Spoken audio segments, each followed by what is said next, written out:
onto that ball for a little while. Probably thought it was going to be a scramble drill type of situation. Ended up going out. Fields expected him to come in. Miscommunication ends in an interception. And that does it. Clemson gets the ball and runs out the clock. Final score 29-23. The Buckeyes had 516 total yards, 320 passing, almost 200 rushing, but they could not do it because of the red zone problems. 3 times they had the ball in the red zone. Not once did that turn into a touchdown. All 3 of them were field goals, which means that dominant start that we had for them was only going to turn into a 16-point lead for them. We are going to get plenty of breakdown from Joshua and Glenn on what happened in this game. But we start out by going out to Arizona and checking in with our crew on site. Guys? Mike, thanks, and welcome to Glendale, where Ohio State's 19-game winning streak ended in heartbreaking fashion, 29-23 at the hands of the Clemson Tigers. Dave Refson, Jerry DiNardo, Howard Griffith, and Urban Meyer. And fellas, a lot to unpack here, but it really felt like it came down to a lack of execution in the red zone in the first half for Ohio State, having to kick field goals rather than getting touchdowns. Turnovers obviously were key, and there will be some officiating calls that will be talked about here. Right, so let's take them one at a time. I'll start with red zone because you brought it up first. I think red zone, you have to be able to run the football when you're in the red zone. That's as old as the game of football. And I think part of the reason they struggled in the red zone because they want Justin Fields probably wasn't 100%. They probably were trying to protect him. You take away the option, especially in the red zone, and it makes it difficult just to hand the ball to the tailback in a spread offense and attack in the red zone. You mentioned the questionable call, particularly you can look at the targeting, whether that was an issue or not. You can also look at the fumble recovery for a touchdown. There was probably a fumble recovery for a touchdown, but there are opportunities that were still out there. So it didn't come down to that last series. They had a chance to make some plays and weren't able to make them when they needed to in today's game. You know, when you get in the red zone, we would count that's a loss when you kick a field goal. You know, that's you lose. You know, when you do the, for example, overtime, you practice that every spring, training camp, and the mindset is you've lost. When you go down there on defense, you can hold them to a field goal, you win. And Clemson won the game because of that. If you just count the line of scrimmage, Ohio State's better than Clemson. However, Trevor Lawrence, I had no idea. You just didn't see him do some of the things. I think he's a great thrower. I mean, he ran away from Baron Browning. And I asked one of the recruiting guys at Ohio State, I said, my gosh, and how courageous he was, his toughness. That was one of the best performances I've seen by a quarterback as far as toughness, as far as making plays with his legs when he had to. That was an incredible performance by Trevor Lawrence. And some of those plays were made after he took that big hit. Yeah. You talk about being a leading rusher for your team. Right. That's what he was. Yes, he had the 67-yard touchdown, but still there were other plays that he just allowed the offense to continue to move by using his legs. I want to add this too, Jerry, is that the offense coordinator for Clemson called a heck of a game. Because just to line up and slam at Ohio State, you're going to lose. You're not going to win. They did a Q draw for 60 yards. They did a screen pass to the tailback for 50 yards. They did dink and dunks, and then and the guys made plays. I mean, they did not line up and go toe-to-toe at the line of scrimmage, but they called a heck of a game. And some of the things Lawrence did in the pass game is he felt that they lost contain. I mean, he had a sixth sense that to his left, Ohio State had lost contain and he busted outside. A couple times, yeah. To think that in nowadays football, spread offenses, quarterback-centric offenses, to think that the quarterbacks weren't going to make a major impact, both Justin and Lawrence in this game, would be foolish. Of course they're going to make a major impact. I didn't know that Trevor Lawrence could do that either with his legs, but he won the game. And Justin Fields didn't look, and I talked to Coach Day a little bit, that the brace was grabbing his leg a little bit.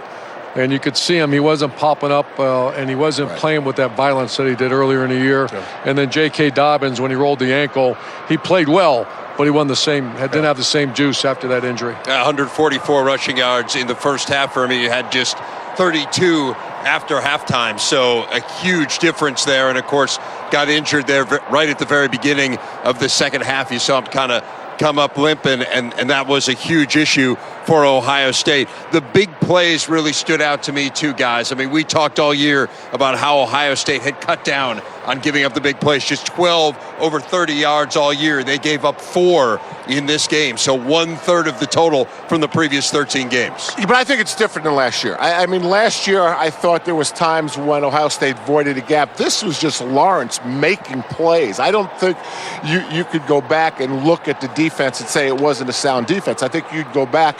Yes, you lost contained at times. Yes, there was a quarterback draw. When Trevor Lawrence scored that touchdown and he had some of the fastest people that play college football chasing him and they couldn't catch him, it's hard to scheme against something like that. I think the other thing that's important, and we talk about giving up the explosive plays, it's going to happen in a game like this. Right. It's going to happen because this is a good football team. So you're going to give up some of those plays. It's how you respond.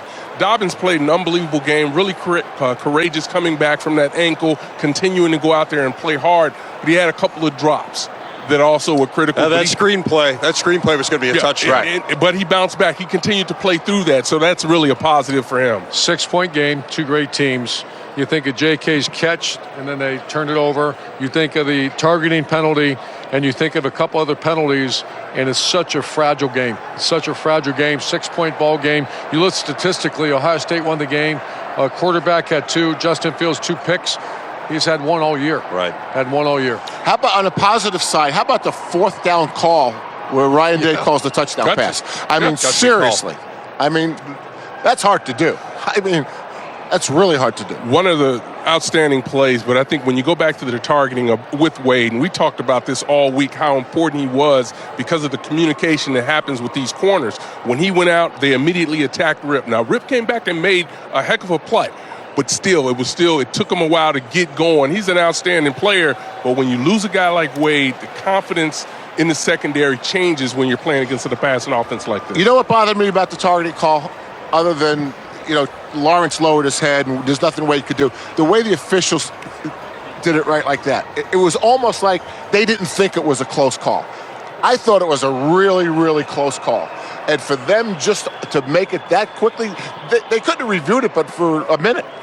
It's so interesting, too. I mean, it is so heavily penal to kick someone out of a game for a play like that where, again, he did lower his head. Right. By the letter of the law. Correct. That is probably targeting. Yes. But I do think it kind of comes back to this notion of, should there be 2 different levels of targeting? Should there just be a personal foul? Could you put someone out of the game for 5 minutes? I mean, is there a way to do this where you don't affect the game that profoundly? Because anyone who's watched Ohio State this year knows what a huge impact Shaun Wade makes on that defense. There's no doubt, and I think every year I've been in those rules committee meetings over and over and over again.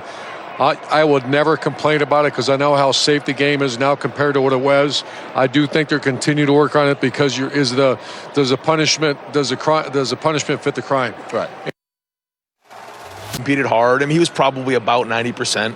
And then also JK, really early on looked powerful, and then when he got the ankle, he wasn't running exactly the way he did early on. So that had an impact on the game, but not that much. I mean, I think really one of the big things early on, we didn't score touchdowns in a red zone, and then there were some big plays in that game-altering plays that when you play against a team like this, you need to have those plays. We didn't get any of them, and it's hard to swallow. Yeah, I had the 5 or 6 plays written down there. The roughing the punter call, huge. That flipped the game. But when you watched it in slow mo, I mean, you're talking about Ohio State could have got that. The next one was a targeting call, which you take one of the best players out of the game that you kind of built your defense. We saw in Ann Arbor when he left the game too, that changed the game a little bit when he's in the game. And it was 4th and 15 after the sack there. How about that? And then the JK's touchdown. Where I thought it was a touchdown, and then it looked like it bobbled, and then the fumble for a TD. Looks like it took a couple steps after the catch, flipped the field. It's in these kind of games where when Justin threw that pick, if Ohio State punts the ball down, it's inside the 5. Yet they punted the ball down there coming out. So it's just a fragile game, especially when you're playing a great team. And like you said, sometimes those calls are 50-50. It wasn't 50-50, and you have to give Clemson credit because if they tried to line up and slug it at Ohio State, they're not going to win that game. Right. They did not have traditional run game, 30 yards. Non-traditional run game, I didn't know Lawrence could run like that. So that's the difference. Those small, like you said, very fragile game. Yep. On the positive side, the 4th down touchdown pass when it was 4th and 1. What made you call that play? Well, it's something we were working on all week, and we said we had to be bold. We said we had to be aggressive. Right. I thought he was going to go 0. He did. It was exactly the way we practiced, and it doesn't always work that way. But again, if you're going to go after the defending national champs, you got to be bold, you got to be aggressive. We said we were going to do that, and we executed at a high level, I thought. Yeah, it was a great call. Thank you. Did Clemson give you things that you weren't expecting, or did it go kind of according to game plan? Well, we kind of expected the unexpected, to be honest with you. We practiced a lot of things, and so we'll have to look at the film. Sometimes you're not even sure what you saw. He does so much stuff, right. but we knew it was going to be like that. We knew it was going to be blitz, and then he would kind of check out of things. So it wasn't like there was a lot of things we didn't expect. We just had to adjust as time went on. I thought he did a good job in the run game, kind of stopping the run a little bit in the second half. I think a lot of that had to do with J.K. being hurt, but at the same time, they made really good adjustments. So give Clemson a lot of credit. They got a really good team, and the drive that they had, we did flip the field at the end, and it was the fourth down call, 4th and 4, decided to punt it inside the 10. They weren't down the field and scored. So that was the championship drive. Coach Urban was talking about a lot of these plays that changed the game. One that stands out to me was the overturned fumble. What did you see as you looked up at the replay? I'm too close to the game to really comment on that right now. Again, I don't want to comment right now because my understanding of what a completion is when you take 3 or 4 steps after that, I don't know. So I'm looking forward to get an explanation. I want to watch the film on a few of these plays and then kind of find out what exactly happened and how that decision was made. Well, I know a lot of, I can speak, I'm Ohio State grad. I know I'm working at BTN right now, but awful proud of you, brother, and awful proud of Ohio State football, the way they played, the way they scrapped. And that was a hell of a team, hell of a year. And you come back, you got a great team coming back, and the future's bright. Recruiting is strong at Ohio State. You got a great head football coach and the staff. Yeah, thanks, man. And you have a Big Ten championship that you won this year. Yeah, thanks. Don't forget that. Yeah, thanks. Coach, I know it hurts. We really appreciate you coming out and spending a few minutes with us. Congratulations on a great season. Thanks. Ryan Day, head coach of the Buckeyes. Let's go back to Chicago. 3 Clemson takes down Ohio State. Final numbers for Justin Fields, 30 of 46 for 320 yards, 2 picks. Remember, he had only 1 the entire season. And important to know, he had only 13 rushing yards on 14 carries. Clearly not 100%. He was wearing a knee brace during the game as well. Here's some of what Fields had to say after the game. Justin, from your vantage point, take us through that last play because you threw that ball with authority. You felt like you had the play there, it looked like. Just what were you think? What were your thoughts there? Yeah, just like Coach Day said, I mean, it was a look we wanted. And then Chris, it was basically just miscommunication. So, I mean, that happens in life. And, I mean, you really can't do anything about it now. So just have to move on. And I also just want to thank the seniors on the team. And I really love those guys. So, yeah, I'm just proud of the team and the way we responded out there, really. So, yeah. And how healthy were you tonight? Yeah, I felt pretty good going into the game. There wasn't really any pain in my knee, but it was just the knee brace actually being there. So, but I felt pretty good going in. So here's what Justin Fields did. Once again, the numbers that you see from his performance against Clemson, 320 passing yards. The rushing yards were not what they normally were. Let's go back out to Arizona and get more thoughts from our guys who were at the game.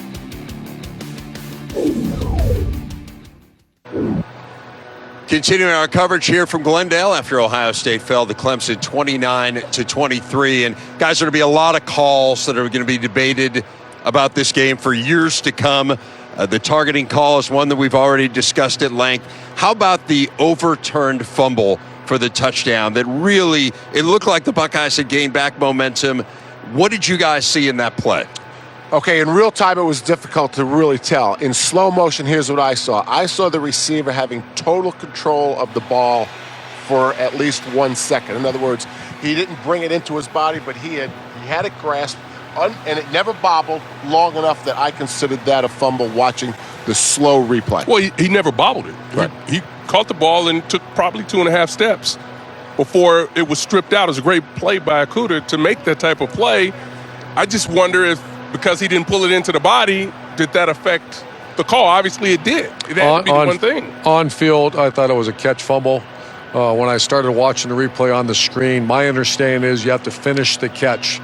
And I know he had control, but he had control as he's bringing it in. That's when the hand came in and swatted out. So I'm looking forward to finding out because what's amazing is the replay official, whomever that person is, up somewhere in outer space, is making that decision, and I'd like to hear it, because that's one of those rules that you say it was a fumble. I'm 50-50 because it didn't look like he finished the play. You made the comment, what if that was going in the end zone? My understanding is you can go in the end zone, but you have to finish the catch. And so you do not think that would have been a touchdown? Had he caught it in the exact same circumstances in the end zone, you think that's not a touchdown? My understanding is that's an incomplete pass. But finishing the catch, to me, means you have total control of the ball, not where you put it on your body. If I catch the ball out here and I secure it, I have finished that catch. I have secured that ball, and then I lose it because Okudah knocked it out of my hand. Yeah. I think, I sit and listen to you, and I can't argue with you. Yeah, I can't. But it's one of those things where you need to have an explanation. You need to understand what exactly happened for them to overturn that play. But reality also is there's so many more plays in a game, and that's once again, I'm going back to staring at the wall at home. And you're thinking, what could you have done on those 3 red zone possessions to punch that thing in the end zone when you have a great offensive line going against an overmatched defensive line and you score in the red? So, it's boom, boom. You just keep going through your mind. It'll drive you insane. You have more control over the red zone than you do over the officials. That's what drives you crazy. Yeah, I played for Coach Chuck Knox, and he talked about there are 5 affordable plays in every game that would change the outcome. That's it. In this, it's probably 6 plays that would have changed. It go either way, you have a different outcome. And I think the crazy thing in this game is just how many of them went against Ohio State, where there were so many opportunities where had it gone the other way, first of all, they get out to a 16-0 lead, and they seemingly have the game in hand. And then just each and every one of those moments, it seemed like a little bit of that momentum switched in the other direction. Yeah, I think you said it best. They were winning at halftime. It sure didn't feel like it. Yeah. No, the last 2.5 minutes is when they scored 14 points. One was a long run, and then the screen pass. And but you have to give Clemson credit, because man for man, up front, I told you guys at halftime, I said there's a big differential with the line of scrimmage.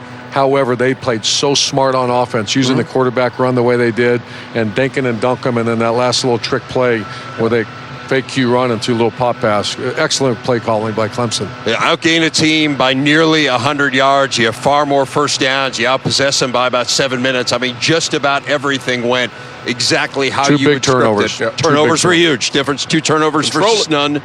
Big part of it. And then each and every one of those calls seemingly went against the Buckeyes. And as a result, Ohio State's season is over. Clemson moves on to the national championship game in New Orleans to take on LSU. More coverage to come here from Glendale, but for now, let's send it back to Chicago. I think that individual play deserves more discussion. The fumble that was overturned. It's funny. I think it was Jerry said, when I saw it live, I thought maybe it wasn't. When I saw it live, I thought he had a catch. Sure. When I saw it in slow-mo, I thought it was a clear catch. Sure. It was 3 steps, maybe a 4th, depending on your point of view, and then he lost it. And a couple things we're supposed to know is, one is they don't look at the slow-mo in the replays, which is debatable if that's a good thing, but in this instance, it seems it would have helped. 2, the definition of a football move was confusing. There were different points of view from our guys out there. There are different points of view in here. Regardless of whether the right decision or not was made, that one play is 7 points, and they lost by 6 points. Yeah, I don't know why they don't watch it in slow-mo. I guess someone would have to explain that to me. We were all watching it in there. Initially, at game time, I wasn't sure. I thought it was a fumble, but I wasn't sure. When we saw the replay in slow motion, there was no doubt in my mind that it was a fumble. I was shocked when they overturned it. Well, here's the reality of the situation for me. If the first time in real time you thought it was a catch and a fumble, if you watch that over and over again in regular speed, what changes your mind about that? Right. And that's the deal. What's so important about a lot of these is what's called on the field. And so when the call is a catch and a fumble on the field, and you watch that over and over again, is there enough evidence for you to say, well, no, I don't think so? And to me, absolutely there isn't. If you break it down slow-mo, we want to go through all the semantics and how do you define securing the catch and completing it and a football move and all those things. We can go through that, all night long. But to me, when we first saw it, we thought it was a catch and a fumble. debatable whether it was. But if you keep watching it over and over again, your mind can't change from what you initially thought because there's nothing on tape that should change your mind. Right, and to use the technical terms, right, they ruled it on the field, a catch and a fumble. The video, it's hard to see that and say that's indisputable. Absolutely. That it is indisputable enough to overturn the call on the field. That was a wild decision. And again, like they were saying, that call went against them. It felt like a lot of those calls in this game went against them, and that one play is the difference right there. Out of my brothers. It was one of those games, Dabo this week said it will come down to a couple plays, and he was exactly right. It really did. He had some very difficult moments go against you guys, and you rallied and took the lead.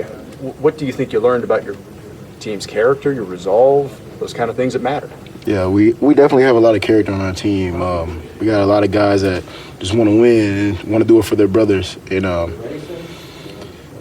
we didn't make the plays we needed to make tonight. So it seemed like after that targeting call, the momentum kind of changed. Did you see that? I mean, yeah, it did a little bit. There was a lot of calls that were not good. You know, but that's not my call. We should have played good enough to not depend on calls like that. Do you leave here tonight? Does this haunt you a little bit from the standpoint of what could have been? I mean, yeah, definitely.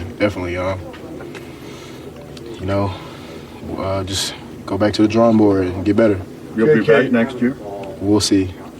JK, you had a quarterback who wasn't at full speed. You had a running back who's amazing, flat out amazing performance. Thank you. Just having to kind of fight through it. That's what the game is sometimes? Yeah, definitely. Just got to fight through adversity. And we tried to do that tonight, but we didn't make enough plays. Your thoughts on the last drive? He throws to you 3-4 times and you boom, boom, boom, boom, boom. I mean, I thought we were going to go and win the game, but, I mean, we didn't make a play. So. Are they the kind of team, you guys sort of had a chance maybe to knock them out in the first half and kick field goals? You knew, I'm sure, they're the kind of team that are probably still going to be there at the end. Yeah, they got a lot of playmakers, so they can score any time. So we knew that the field goals weren't enough. I'm good. Where you never lost a football game before? I don't know. I have to go back and look on it. Yeah. JK, you left the game. You left foot. What did you do in the locker room there to get back? I just taped it up. And went back out. So you set you broke Eddie George's school record. I know it comes in a loss, but just put that into words. What does that mean to you? It definitely means a lot to me. I don't know how to put it into words. So it definitely means a lot to me, though. JK, the touchdown that got changed. One of the things that got washed over in this game, because the winning of a playoff game is more important than a record, is that J.K. Dobbins broke an all-time Ohio State record. He now has 2,000 rushing yards in a single season. No Buckeye back has ever done that. He sets the record for the most rushing yards in a year, a remarkable feat, passing Eddie George to now hold the record. And he was truly special. So was Chase Young this entire season for Ohio State, leading the country in sacks. You've been watching him all year long. What have you noticed about him recently? Yeah, his last few games, you look at Michigan, Wisconsin, then this playoff game. Chase Young hasn't really gotten the sack numbers, hasn't had a sack at all. And that's something that we expected him to do considering the way he started off the year. But specifically today, the game plan that Clemson had was masterful. We're talking about when they were in the run game, they were running the ball away from Chase Young to try to take him out in that way. But in the pass game, they were using the quarterback to run. So he was a little bit timid getting off on the ball because he didn't know if it was going to be a draw, which they had run, or if it was going to be a true pass. When the pocket was starting to get cloudy, Trevor Lawrence would step up, and that would manipulate the way Chase had to rush because he would have to flatten out very harshly at the top of his rush, which is tough for a defender. And then the quick passes, too, just getting the ball out of his hands quick enough that Chase Young couldn't get there. And there were so many times we sat in that green room watching the game and said, man, he's just a half a step away. You know, you reach your arm out just a little bit further, maybe knock the ball out. And just the way that they were able to eliminate him from the game plan was huge. Well, Chase Young's a great football player. I've said it a number of times. I think he's the best football player in the country. Clemson's a good football team. They've got good players. They got good coaches. We said it in the pregame, they got to have a plan. You know, you better have a plan for Chase Young or he's going to disrupt you. And all the things that you talked about leading up to that, they did a good job. They had a good plan to neutralize him to take him out of the game. And, we kind of anticipated it, and we said if it's effective, then the other guys have to pick it up. And by and large, Ohio State played awfully well defensively against a good football team. Well, you kind of saw that. There was the one that sticks out in my mind. It was Chase Young was an inside rusher. Baron Browning was on the edge. And the tackle was so worried about Chase Young rushing from the inside that he was given a little bit too much hand help. He had his eyes inside, and Baron Browning has a clear path to the quarterback and gets a sack. But that's how impactful Chase Young has been on these game plans, to the point where guys are willing to cut off their nose in spite of their face just so Chase Young doesn't get the sack. Somebody else picks it up. We're sitting there, to your point, how many times we said, one more step, and he's there. That's it. Right. One more step, but because their plan was a little bit better, the ball was gone. But to Chase Young's credit, he was always one step away, but he never kept stopping coming hard. And that defense did hold Clemson 17 points.